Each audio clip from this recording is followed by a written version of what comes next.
दोस्तों, कहानी सुनी अनसुनी में आज आप सुनने जा रहे हैं यशपाल की कहानी दुख का अधिकार। मनुष्यों की पोशाकें उन्हें विभिन्न श्रेणियों में बांट देती हैं।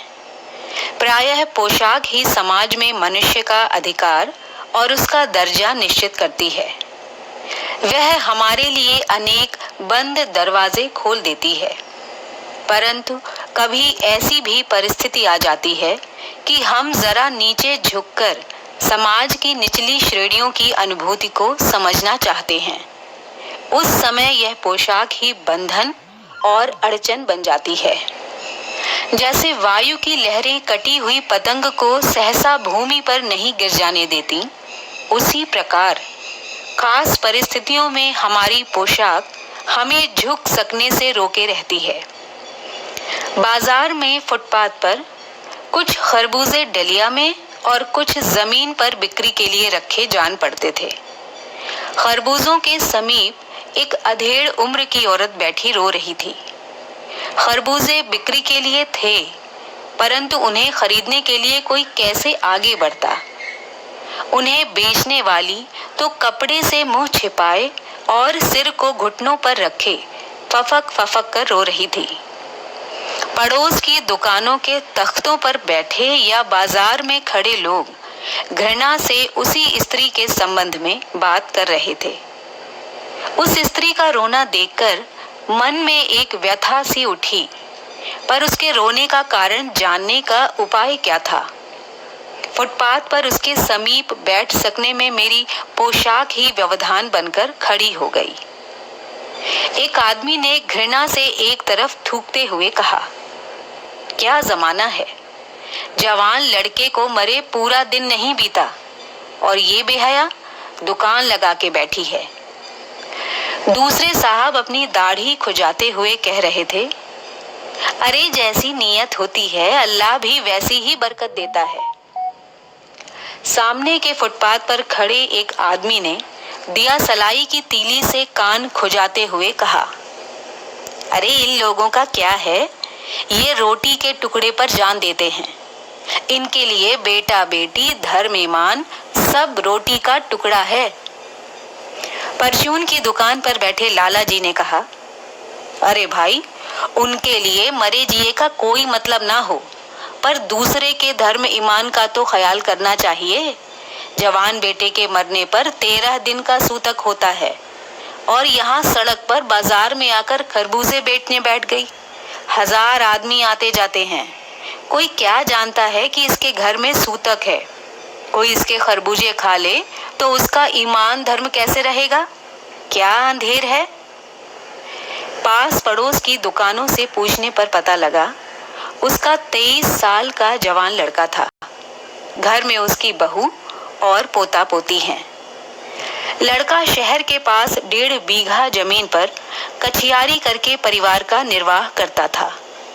खरबूजों की डलिया बाजार में पहुंचाकर कभी लड़का स्वयं सौदे पर बैठ जाता, कभी माँ बैठ जाती।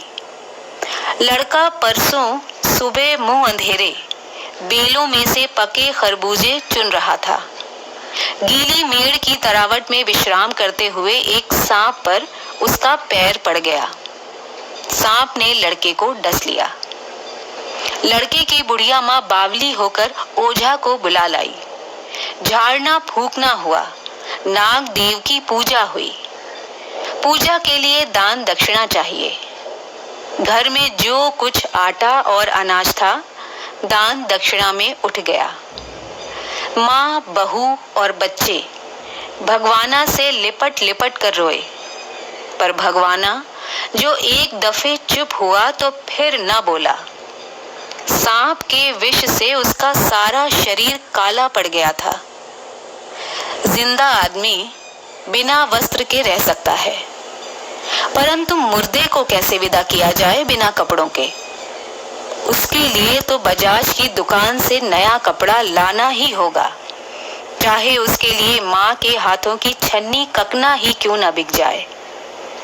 भगवाना परलोक चला गया।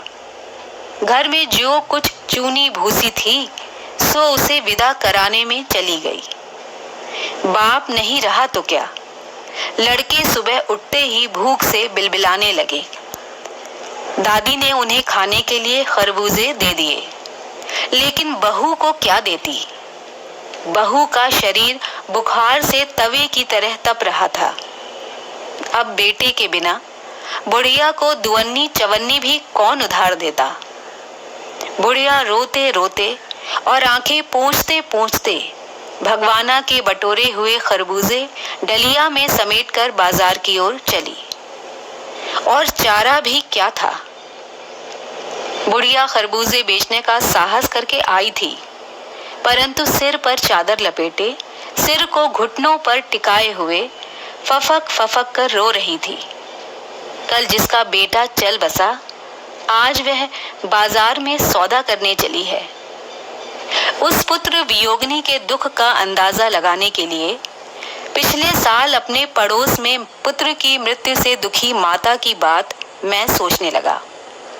वह संभ्रांत महिला पुत्र की मृत्यु के बाद 2.5 मास तक पलंग से उठ न सकी। उन्हें 15-15 मिनट बाद पुत्र वियोग से मूर्छा आ जाती थी और मूर्छा न आने की अवस्था में आंखों से आंसू न रुक सकते थे। 2-2 डॉक्टर हर दम सिरहाने बैठे रहते थे।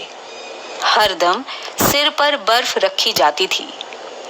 शहर भर के लोगों के मन उस पुत्र शोक से द्रवित हो उठे थे।